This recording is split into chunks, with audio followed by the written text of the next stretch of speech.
Okay, so this is the new ATM to go ATM alarm. We've been working with the distributor to customise this so that it's as much of a turnkey solution as we can for you. It's pretty easy to fit. It's all encased basically in the main control panel here. So there's very little to do. The components in the kit that you will receive are a extension cable for the power from the power supply down into the base of the ATM, a connector here that allows you to connect in your power supply. We've got our control panel here, obviously the main section here which houses the main board and the battery, and also a permacon which allows us to communicate back to the call centre. You've got an aerial, you'll get an aerial with your ATM anyway, but if you're retrofitting it and it's looking a bit dodgy, it's probably not a bad idea to replace it. We've got the switch, okay, so that then actually fits in the base of the door. In the ones that you get, there'll be a hole in there and a screw so that you can actually fit it into the actual ATM itself, into the frame. We've got a cable here that feeds up to the control panel, being this, okay, again, it's one connector to plug in. We've got our aerial that again needs to feed up through the base of the unit and into the aerial that then goes onto the top of the ATM for communication over the cellular network. And we've also got some cable tidies here so that when you're actually installing it, you can make sure that your cables don't get in the way of the dispenser coming in and out and potentially cutting one of the lines. So what we'll do is we'll now swap to the ATM and have a look at what it looks like installed. Okay, so let's have a look at the steps that are required to actually install this. I apologise for the condition of this ATM, but it's just come out of the field and it's going to be clean. So let's open the top. So the first thing you're going to do is you're going to take off this bracket right here.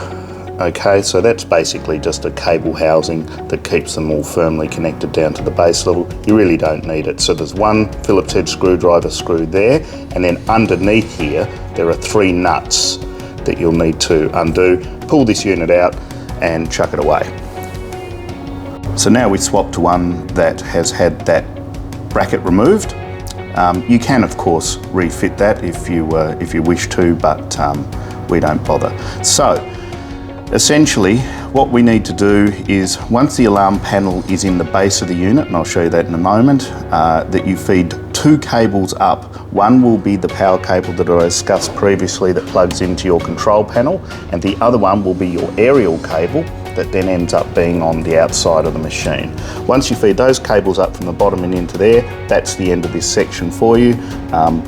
I'll show you back upstairs in a moment how that then plugs into the back of the actual, the control cable plugs into the back of your alarm unit.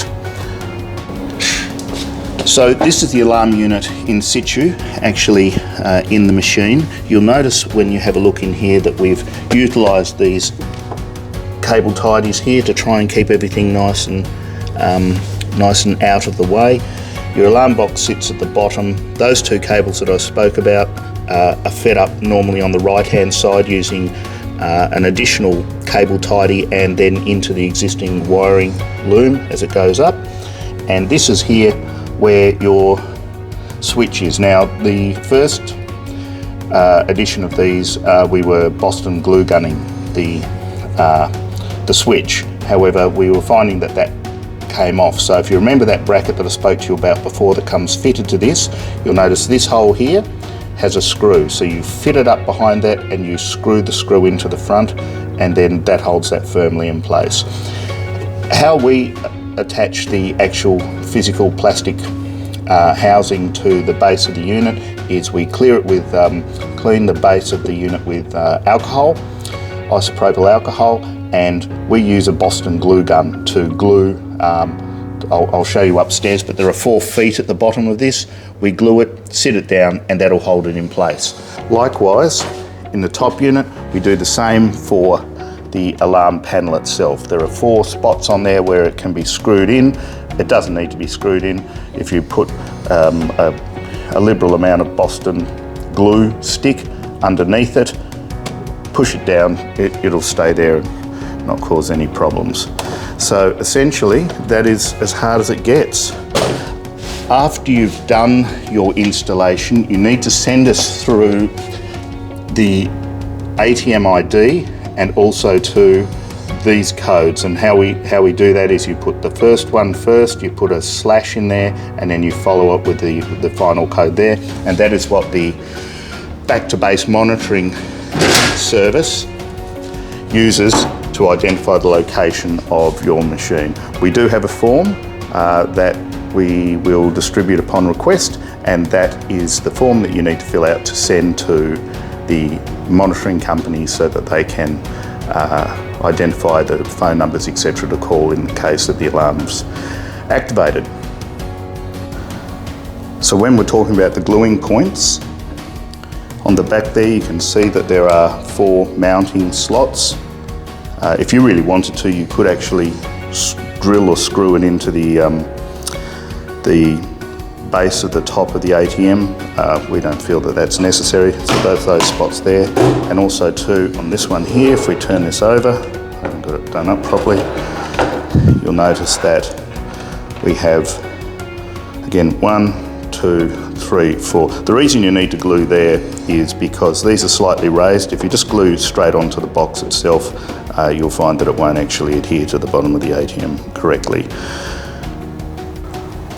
Once you've installed this unit in the ATM and you've transported it to site, then the next step is that you need to connect the battery. So as I open this up here, you will see that one of the battery leads is not connected.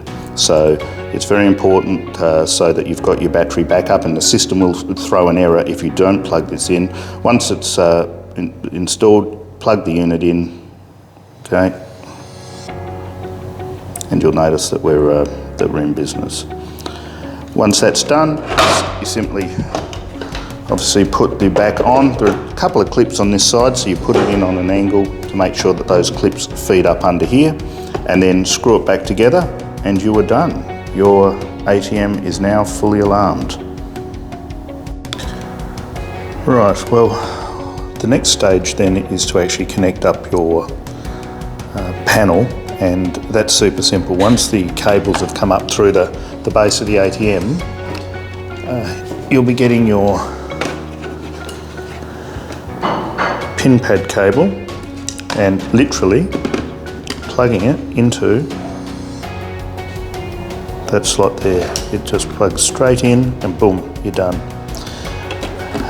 What I do as well is once it's actually installed like that, I get some electrical tape and I push that cable into that groove, and I put electrical tape over the top, okay? So what that allows me to do is keep the base of the unit flush, and so when you're using your Boston glue gun to touch on your corners, that this isn't allowing it to raise off the ground. So I run the strip right down through to there, so it's flush. Finally, the aerial needs connecting. So you'll notice that on the bottom of your aerial cable here, again, which is going to be in the top of the ATM, that it's got another connector. You simply screw that into that slot there, and then you're done.